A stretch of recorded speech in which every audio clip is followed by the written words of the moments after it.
Rafaelito Alejandro IV, Deputy Administrator, Office of Civil Defense.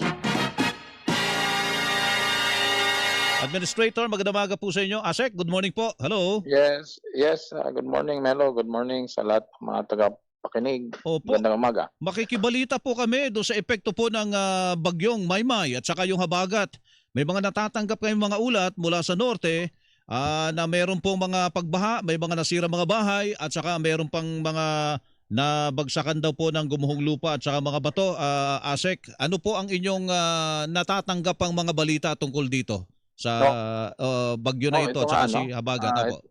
Oo, Melo, ito nga combined effects ito ng Cyclone Luis at Maymay at itong enhanced southwest monsoon na nagdala ng matinding pag-ulan sa norte. Kaya meron po tayong reports na natanggap na meron pa pong 52 flood areas sa regions 1, 3 and Calabarzon at nagdulot ito ng pagbaha at landslides, no? At ito nga, meron tayong 14 houses na reported na damage and 30 road sections at isang bridge na hindi naging passable, no, as of this morning. So all in all, meron na po tayong 39,900 families or 133,000 persons or individuals na apektado dito sa Luis at Maymay. And meron po tayong halos 2,000 families na nasa 61 evacuation centers. That is in addition doon sa 482 families na nasa labas ng mga evacuation centers. So meron po tayong kahapon pa ito, no? Yung casualty natin, meron tayong 4. Dalawa doon sa Rodriguez at dalawa sa La Trinidad Benguet. So all in all, meron na pong halos 503 LGUs na nagsuspende ng classes and work, nasa 359. No?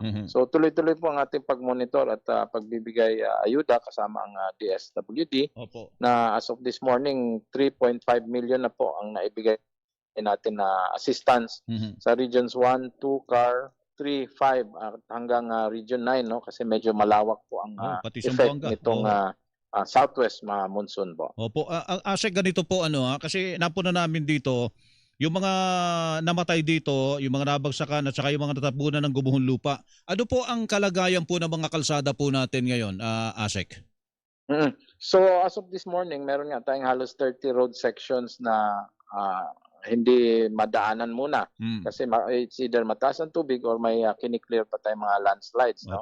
Mga rock slides. So tuloy-tuloy po ang ating DPWH at ito nga, pero tuloy-tuloy pa rin naman po ang pag-uulan kaya hindi po maka-full blast yung kanilang clearing operation at medyo delikado pa, no? So kaya ang advisory namin ay manatili muna sa mga evacuation centers, lalo na yung nasa norte sa CAR, sa Region 1 or sa mga bahay nila, wag mo nang lumabas at medyo hindi pa po talaga maganda yung panahon. Hindi pa ho ba yung bang sinasabing mga lugar kung saan nagkaroon ng mga pagbaha, hindi pa nagsusubside yung mga baha, Asek?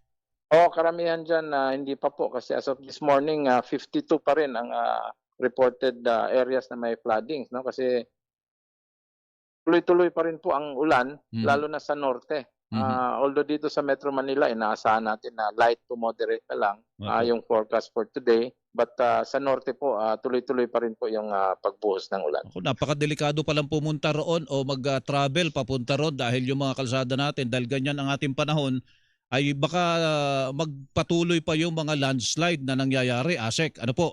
Opo. Lalo na yung mga gustong pumunta ng Baguio, hindi po talaga advisable ngayon at yung Cannon Road ay sarado nga po at marami po mga reported landslide at saka sa Benguet po.